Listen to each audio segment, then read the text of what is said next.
Imagine कीजिए, भारत के ऊपर हमला हो जाता है। इधर राजस्थान बॉर्डर पर टैंकों का स्क्वाड्रन हमले के लिए बढ़ रहा है। उधर दुश्मन देश के फाइटर जेट्स और मिसाइल्स ईस्ट और वेस्ट दोनों ओर से हमले के लिए आगे आ रहे हैं।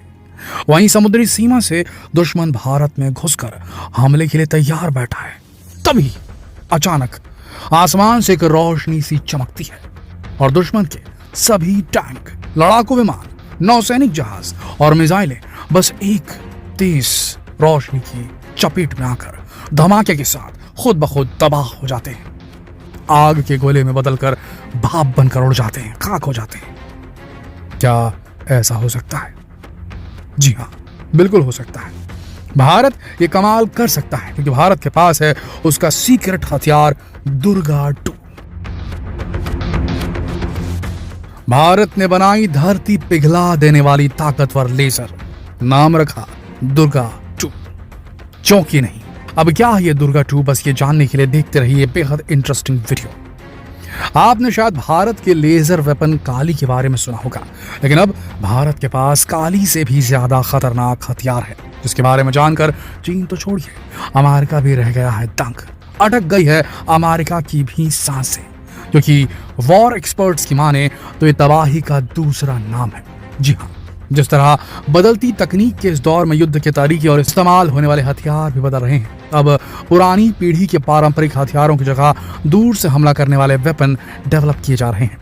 उस रेस में अब भारत भी पीछे नहीं है। पिछले 2 दशकों में इलेक्ट्रॉनिक और कंप्यूटर सॉफ्टवेयर बेस्ड हथियारों का डेवलपमेंट हुआ, विकास हुआ है।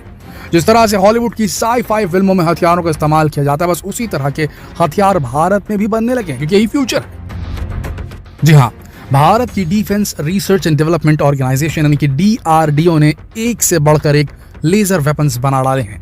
लेकिन खबरों की माने तो DRDO अब जिस सीक्रेट लेजर वेपन को बनाने में जी जान से लगा हुआ है, उसका नाम ही दुनिया में धमाका करने के लिए काफी, क्योंकि इसका नाम है दुर्गा 2, जिसका पूरा नाम डायरेक्शनली अनरिस्ट्रिक्टेड रे गन अरे है।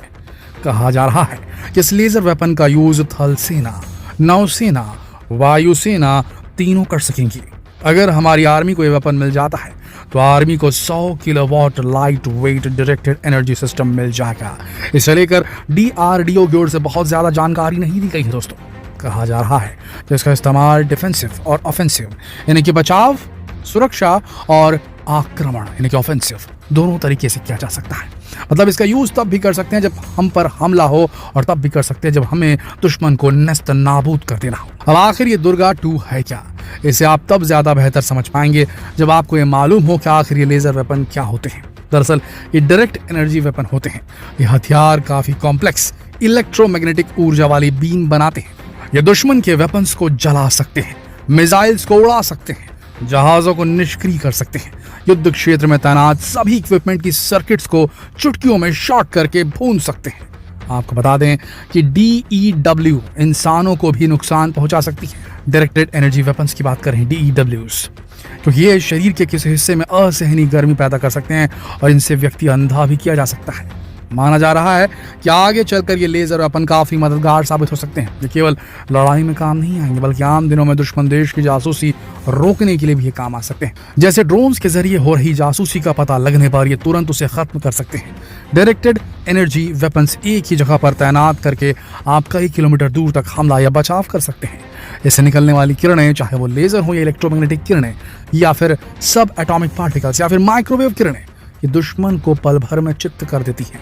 इनके निकलने से लेकर हिट करने तक कोई आवाज या धमाका तक नहीं होता, यानी कि साइलेंट किलर्स हैं ये, इसलिए दुश्मन को इनके हमले का पता नहीं चलता। अब बात करते हैं भारत के दुर्गा 2 की। DRDO इसे लेकर फिलहाल 100 किलोवाट और वजन में हल्के हथियार पर काम कर रहा है। खबरों की माने तो दुर्गा लेजर तकनीक का इस्तेमाल कर दूर से आ रही किसी भी बैलिस्टिक मिसाइल को पलक झपकते ही नस्तनाबूद कर सकती है। दुर्गा की स्पीड ना तो दुश्मन को संभलने का मौका देगी और ना ही हमले का कोई सबूत छोड़ेगी। कई रिपोर्ट्स के मुताबिक दुर्गा की स्पीड 3 लाख किलोमीटर प्रति सेकंड तक हो सकती है। इसकी वार करने की स्पीड बता रहे हैं दोस्तों, जो इसे बहुत प्रभावशाली और सटीक बना देती है। दुर्गा 2 के लेजर बीम के जरिए किसी भी ड्रोन जैसे ऑब्जेक्ट को 1.5 से 2 किलोमीटर की ऊंचाई पर हवा में ही नष्ट किया जा सकेगा। दुर्गा 2 में दुश्मन के ड्रोन्स को खोजने उसे पहचानने और लक्ष्य पर लेकर उसे कई हिस्सों में भेदने की भी क्षमता होगी। कहा तो ये भी जा रहा है कि दुर्गा 2 एक बार में एक नहीं बल्कि कई लक्ष्यों को पहचान लेगी और उसे अपनी लेजर एनर्जी से खत्म कर देगी।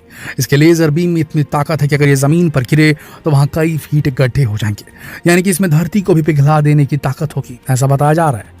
हालांकि ऐसी हाई पावर वाले लेजर हथियारों को डेवलप कर पाना बेहद मुश्किल काम है, क्योंकि हाई इंटेंसिटी लेजर पैदा करने के कारण इसका सिस्टम बहुत जल्दी गर्म हो जाता है, जिसे समय के साथ ऑपरेट करना मुश्किल हो सकता है।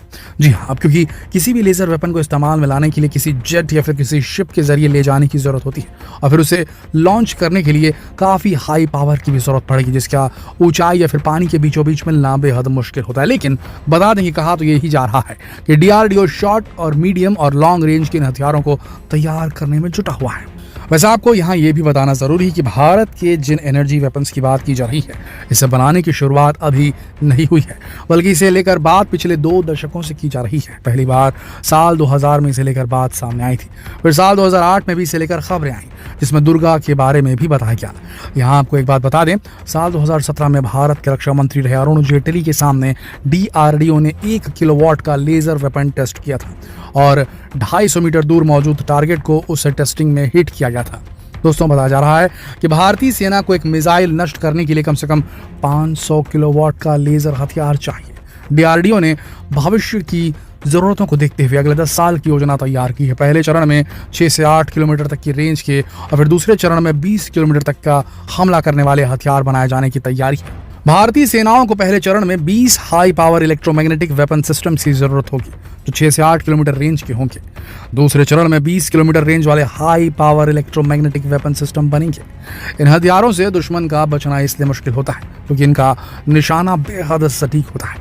अब अगर इन्हें पावर सप्लाई सही से मिले तो इसे कई बार इस्तेमाल किया जा सकता है। ऐसा नहीं है कि इन हथियारों के निर्माण में ज्यादा खर्च भी आता है, बल्कि जानकार बताते हैं कि काफी किफायती लागत में इन्हें ऑपरेशनल किया जा सकता है। बस आपको ये बता दें कि भारत के डिफेंस सेक्टर को मजबूत बनाने के लिए DRDO centre for high energy systems and sciences यानी कि CHESS जैसे संगठनों के साथ मिलकर भी काम कर रहा है। बता दें कि भारत में CHESS इस तरह के लेजर आधारित विकसित हथियार प्रणालियों के लिए नोडल केंद्र है। अब देखिए, समय तो लगेगा क्योंकि हाई एनर्जी बीम्स है, लेकिन जब बनकर तैयार हो जाएंगे और जिस हिसाब से भारत ने स्पेस के क्षेत्र में और हथियारों को डेवलप करने के क्षेत्र में DRDO की मदद ली है, इसरो की मदद ली है और बेहद ज्यादा गति से आगे बढ़ रही है हमारे देश में रिसर्च इन दोनों फील्ड्स में, उसे देखकर ऐसा लगता है कि आने वाले 1-2 दशक के अंदर हम दुनिया के बाकी सारे देशों के रिसर्च एंड डेवलपमेंट विंग को पीछे छोड़कर आगे बढ़ चुके होंगे। हो सकता है कि आज से 20 साल के बाद भारत नई टेक्नोलॉजी बनाने वाला फर्स्ट देश बन जाए और बाकी देश पीछे पड़ जाएं, इसके पीछे रह जाएं। ये हम ऐसे ही नहीं कह रहे दोस्तों, जिस गति से भारत आगे बढ़ रहा है, जिस गति से भारत इनोवेट कर रहा है और इस बार भारत के पास पैसे भी हैं, भारत के पास बजट भी है और धीरे धीरे ये बजट बढ़ता भी जाएगा। आने वाले वक्त में जितना बजट रिसर्च एंड डेवलपमेंट को मिलेगा उस हिसाब से भारत जो है, भारत के वैज्ञानिक, भारत के टैलेंट जो हैं वो डेफिनेटली इस प्रकार के वेपन्स को भारत की सुरक्षा में शामिल करेंगे और भारत की सुरक्षा को चाक चौबंद बनाने में अपनी मदद करेंगे और टेक्नोलॉजी को भी एक अलग लेवल तक पहुंचाएंगे। वैसे आपको क्या लगता है, कब ऐसा दिन आएगा जब दुनिया भारत की तरफ देखेगी टेक्नोलॉजी के विकास के लिए, ना कि अमेरिका, रूस या फिर चीन की तरफ? कब आएगा वो वक्त? आज से 10 साल के बाद, आज से 20 साल के बाद, या फिर उससे ज्यादा का वक्त लग सकता है? क्या कहती है जनता? नीचे कमेंट सेक्शन में अपने विचार जरूर लिखें और जितना हो सके इस वीडियो को शेयर करें फेसबुक पर, व्हाट्सएप पर, यूट्यूब पर। कल फिर मिलते हैं एक और दिलचस्प वीडियो में, तब तक के लिए आप सबका इस वीडियो के अंत तक बने रहने के लिए दिल से धन्यवाद।